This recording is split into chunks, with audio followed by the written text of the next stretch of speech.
In this video, we're going to cover the most frequently asked questions we receive from people relocating to the Lone Star State, so stay tuned.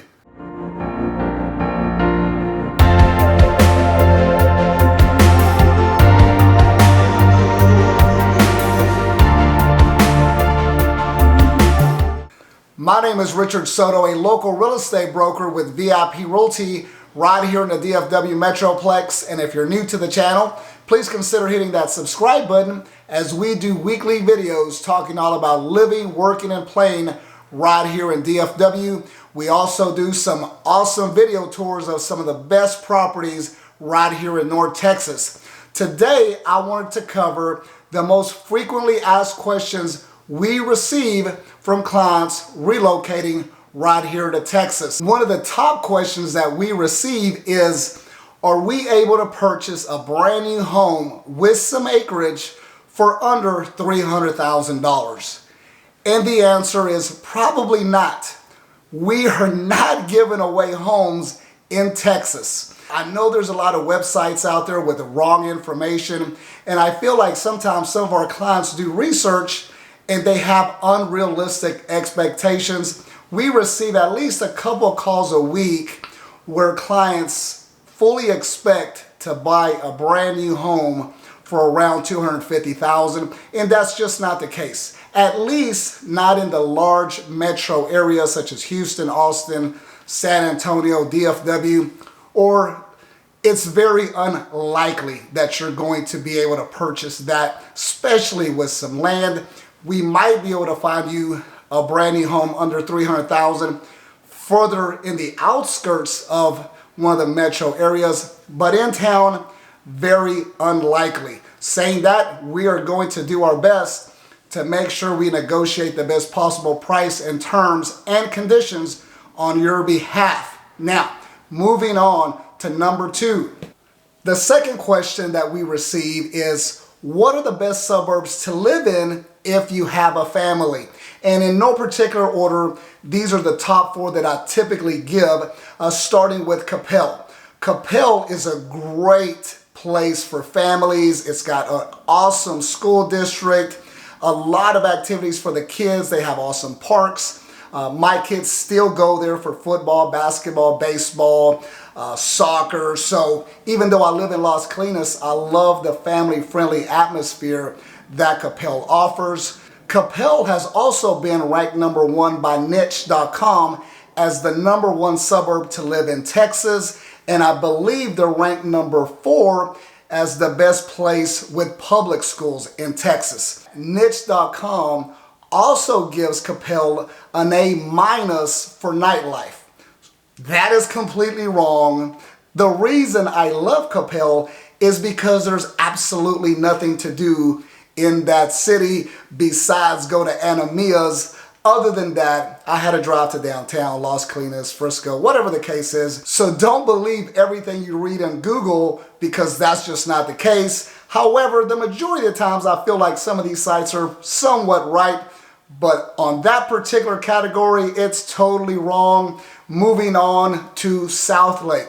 South Lake is a great place. The school districts are amazing. It's in Tarrant County, so if you'd rather be closer to Fort Worth, South Lake is a great option. Some of the most beautiful homes in the Dallas-Fort Worth Metroplex are in South Lake. So if you love large estates with massive lots, South Lake is a great choice. They also have a lot of great restaurants and shopping as well. Moving on to the next suburb, which would be Frisco.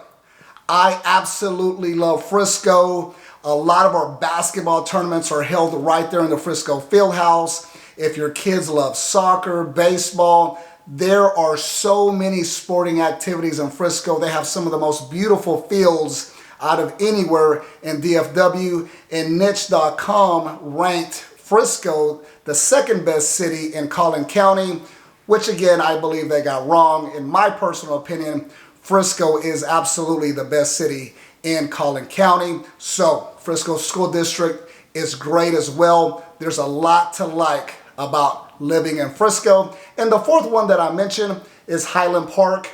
I love Highland Park. It's probably my personal favorite city right here in the DFW Metroplex. However, the median home price is up, so you're going to have to spend quite a bit of money on your home. However, the school district's great.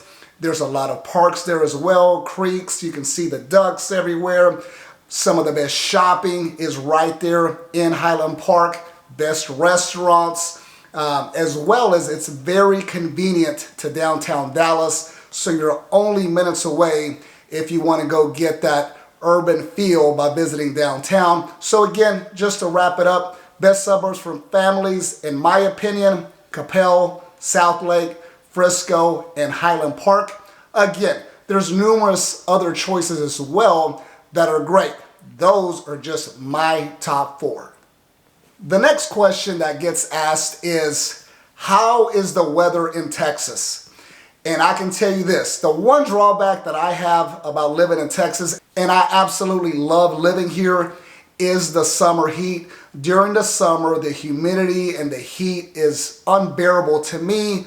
The good thing is it's really only July and August. That's pretty much about it, where it's really, really hot. I mean, we get in the hundreds. So if you can't stand the heat, it could be an issue for you. That's why we have lakes, swimming pools, the Gulf of Mexico, so you can always take a dip somewhere if you can't stand the heat. Another issue that you could have in regards to weather is tornadoes. I believe the last significant tornado that we had was in October of 2019 that did have injuries and caused major property damage.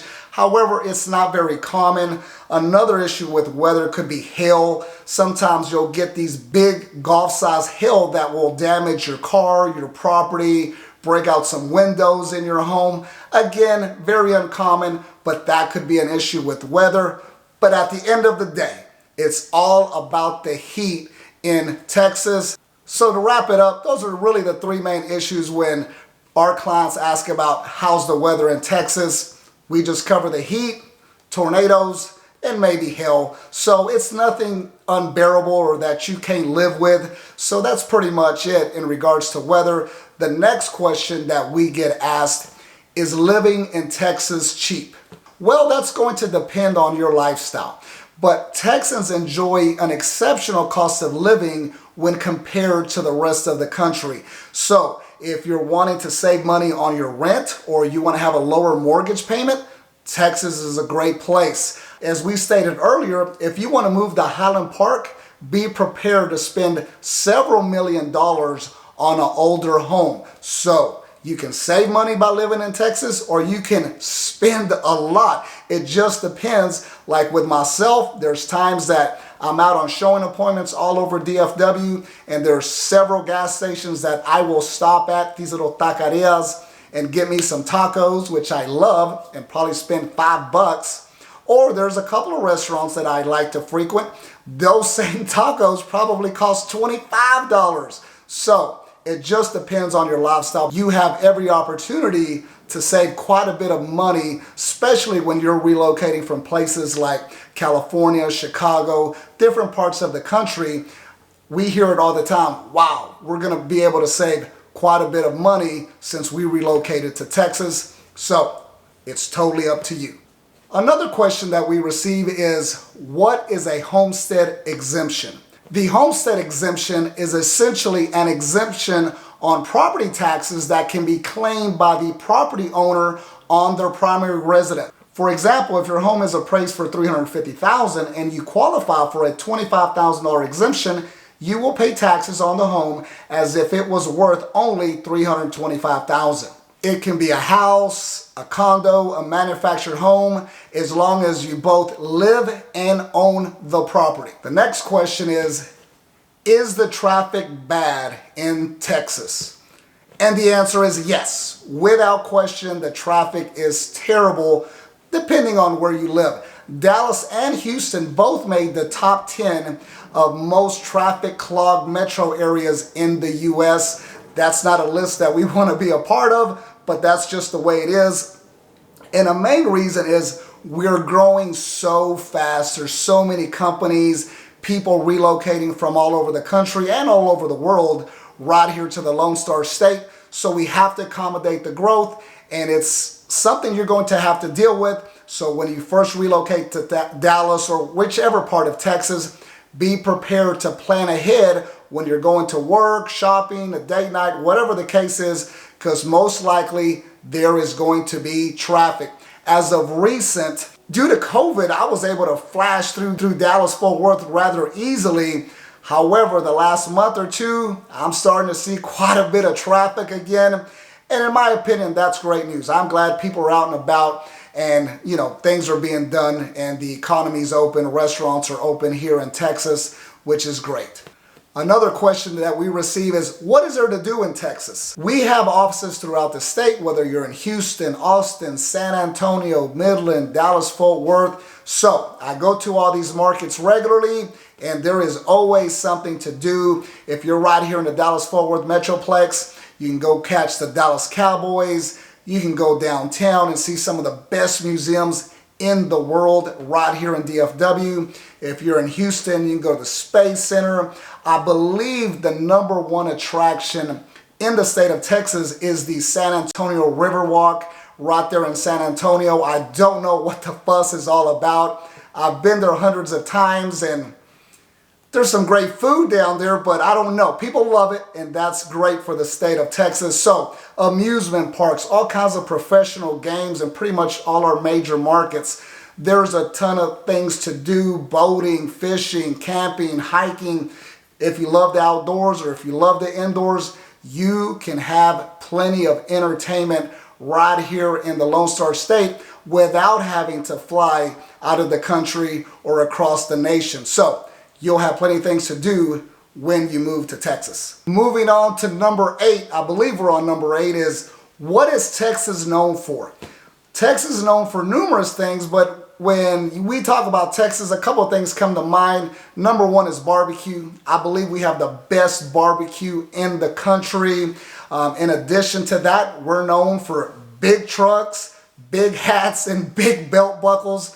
Again, these are just thoughts that I think of when I think about Texas, as well as we're the live capital music of the world right there in Austin. I know it's a huge event right there in Austin, Texas, as well as just being a massive state. If you drive from one part of the state to the other, you're probably looking at a 15-hour drive, I would imagine. Texas is massive. Just for me driving from one part of the Metroplex to the other, I could be on the road for a couple of hours, and that's just right here in DFW. So everything is bigger in Texas. That is an absolutely true statement. Moving on to number 9 is Texas flat? Yes, it absolutely is flat. There's not much to look at. I'll be the first one to admit it. We don't have those beautiful mountains. We don't have those breathtaking views that you might have in Southern California. It just is what it is. When I used to go visit my friends when they were going to Texas Tech in Lubbock, and I would take that drive from Dallas, once I passed Fort Worth, oh my gosh, all you see is dirt, flat land. You do see some oil wells pumping, which is good, I would imagine. But other than that, it was a terrible, terrible drive and very boring. Definitely nothing to look at. Now, when me and my boys fly to California, we stay in San Diego for a day or two, then we take that drive to LA. Big difference. So you're not getting that here in Texas. Just be prepared for that. What makes up for it, when I go downtown Dallas or Houston, beautiful skyline, and I absolutely love it. But is Texas flat? Yes, it is. Number 10 is, how is the economy in Texas? The economy in Texas is the second largest by GDP in the entire United States. We have some of the largest corporations in the world right here in Texas, not to mention that there have been so many businesses and other corporations moving into the Lone Star State in the last 2 years. The growth has been amazing, and every data that I've read, it's going to continue to do so for at least the next 10 years. So if you're looking for a job, or you're wanting to take your career to the next level, or if you want to start a business, if you haven't considered moving to Texas, you might want to put that on your short list. Finally, the last question that we receive is, are the people in Texas friendly? I just automatically assume that everybody knows that in Texas, we have that Southern hospitality. However, after reading some of these YouTube comments, I can see how people relocating to Texas might be a little bit hesitant. In every state, every city, every town, probably every subdivision, you're going to have that one negative neighbor that you don't want to talk to very often. As a general rule, people in Texas are going to hold the door open for you. They're going to be polite. They're going to ask you how your day's going. 98% of people are great people, in my opinion, here in Dallas, Fort Worth, and throughout the state of Texas. Just like on our YouTube channel comments, there's always going to be those few that you might not want to talk to. But in general, Southern hospitality is alive and well right here in the Lone Star State. Those are just some of the questions that we get asked consistently that I wanted to cover. I hope you received some value from this video. If you're thinking about relocating anywhere throughout Texas, don't hesitate to give us a call. We would be happy to assist you with your next real estate transaction. And as always, we'll see you on the next video.